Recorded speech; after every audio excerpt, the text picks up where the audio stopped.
You have to unlearn few things to learn new things. इस topic को हम इस कहानी के माध्यम से समझते हैं। एक बार एक शिष्य गुरु के पास जाता है संगीत सीखने के लिए। तो गुरु उससे पूछते हैं कि तुम्हें संगीत का कितना ज्ञान है। वो बोलता है मैंने 2 साल संगीत सीखा है और मुझे काफ़ी कुछ आता है। तो गुरु ने उसे कहा ठीक है, मैं तुम्हें संगीत सिखाऊंगा, उसमें 3 साल लगेंगे और 5 लाख रुपए लगेंगे। तो उसे लगा अच्छा ये तो बहुत ज़्यादा है, ठीक है। वो कुछ देर रुकता है, सोचता है। इतने में एक शिष्य और आता है। वो गुरु के पास आकर बैठता है, बोलता है मुझे संगीत सीखना है। तो गुरु ने पूछा तुम्हें कितना ज्ञान है। उसने कहा मुझे बिल्कुल ज्ञान नहीं है, मुझे कुछ नहीं आता, प्लीज़ मुझे आप ही सिखाइए नए सिरे से सब कुछ क्या होता है। तो गुरु ने उससे कहा तुम्हारा 1 साल का कोर्स है और 2 लाख रुपए लगेंगे। तो जो पहला शिष्य था जिसने कहा मुझे बहुत कुछ आता है, कुछ कुछ आता है, वो हैरान हुआ। वो कहते हैं गुरु जी मुझे तो ऑलमोस्ट नॉलेज है, मुझे तो सिर्फ अपने नॉलेज को निखारना है, और आपने मुझे कहा 3 साल लगेंगे और इतनी ज़्यादा फीस मांगी, और इसको कुछ भी नहीं आता, और आप इसको बोल रहे हो कि टाइम भी कम लगेगा और पैसे भी कम लगेंगे। ये भेदभाव क्यों किया आपने। तो गुरु उसको समझाते हैं कि जब आप किसी चीज़ को सीखने के लिए जाते हैं तो पहले आपको अपने पुराने ज्ञान को साइड में रखकर उसको इग्नोर करके क्लियर करके जाना होता है, ताकि सामने वाले की बात को आप क्लियरली एब्जॉर्ब कर पाएं, ढंग से सीख पाएं। लेकिन अगर आप ये सोच कर जाएंगे कि मुझे तो पहले ही बहुत कुछ आता है, तो नई चीज़ों को ग्रहण करने में समय बहुत ज़्यादा लगेगा। इसीलिए तुम्हें पहले जो चीज़ें तुम्हारे पास हैं तुम्हें उसको भूलना होगा, और उसको भूलने की भी प्रक्रिया थोड़ी लंबी है, उसके बाद तुम मेरी वाली चीज़ें सीख पाओगे। तो हमारे साथ भी हर दिन ज़िंदगी में ऐसा ही हो रहा है। हम आगे क्यों नहीं बढ़ पाते हैं, उसका यही रीज़न है कि हम पुराने बिलीव्स को छोड़ते नहीं हैं, पुरानी लर्निंग्स को छोड़ते नहीं हैं।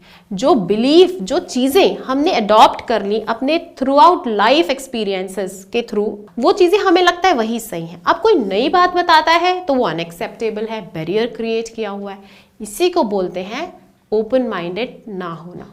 ओपन माइंडेड इंसान कैसा होता है, उसे पता होता है कि सामने वाला इंसान जो मुझे बता रहा है वो अपने एक्सपीरियंस से बता रहा है, मुझसे अलग हो सकता है, तो मुझे उसको रिजेक्शन नहीं देना है। हाँ, मेरा एक्सपीरियंस ज़रूर अलग है लेकिन सामने वाले का भी अलग है, मुझे उसको सुनना है।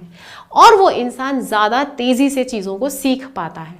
और हमेशा इस जीवन में एक प्रिंसिपल फॉलो होता है, पुरानी चीज़ें नई चीज़ों से रिलेट होती चलती हैं। तो आपके जो एक्सपीरियंसेस हैं पुराने, वो व्यर्थ नहीं है, यूजलेस नहीं है, वो कहीं ना कहीं आगे आने वाली चीज़ों के लिए बेस का काम करते हैं। लेकिन क्योंकि हम इन कड़ियों को जोड़ नहीं पाते और हम अड़ियल रवैये की वजह से नई चीज़ों को सीख नहीं पाते, हमेशा पुरानी चीज़ से होकर गुजरे हैं तभी तो आगे वाले स्टेप पर जाएंगे। बच्चे को एडिशन सिखाएंगे तभी तो वो मल्टीप्लिकेशन सीख पाएगा, सब्ट्रैक्शन सिखाएंगे तभी तो डिवीजन सीख पाएगा। अगर वो सोचे सब्ट्रैक्शन और एडिशन को करना ही क्या है, मुझे तो मल्टीप्लिकेशन और डिवीजन ही सीखना चाहिए, तो आप और मैं जानते हैं कि उसके बिना वो नहीं सीख पाएगा। इसी तरह हमारी ज़िंदगी में हर घटना एक चक्र के रूप में घटित हो रही है। पीछे जो एक्सपीरियंसेस हैं, जो अनुभव हैं, वो कड़वे हो सकते हैं लेकिन बेकार नहीं है। बस करना क्या है, हमें उनके साथ खुले विचारों का हो जाना है, ओपन माइंडेड हो जाना है और नए विचारों को ग्रहण करना शुरू कर देना है। अनलर्न क्या करना है कि ठीक है, अनलर्न करने का ये मतलब नहीं है उस नॉलेज को गायब कर देना है, उस नॉलेज को अपने तक रखना है और उसको इतना हावी नहीं होने देना कि नई चीज़ प्रवेश ना कर पाए। इस दिमाग को इतना खाली रखना कि इसमें नई चीज़ आकर घुस जाए। ये नहीं कि पुरानी चीज़ को इतना भरे रहना कि इसका गेट क्लोज हो जाए, नए विचार ही ना ले पाए, हम दूसरों की धारणाएं ना सुन पाए, दूसरों की रिस्पेक्ट ना कर पाए। अगर ऐसा करेंगे तो ज़िंदगी में कहाँ आगे बढ़ पाएंगे, आप खुद ही सोच के देखिए। तो कुछ चीज़ों को अनलर्न कीजिए, पीछे छोड़िए, दबाइए उनको, तभी नई चीज़ें आपके दिमाग में प्रवेश करेंगी, फिर कड़ियाँ जुड़ेंगी और आप देखेंगे कि आपकी नॉलेज बहुत वास्ट हो गई है। और लाइफ में ऐसा ही व्यक्ति सक्सेसफुल होता है। Thank you.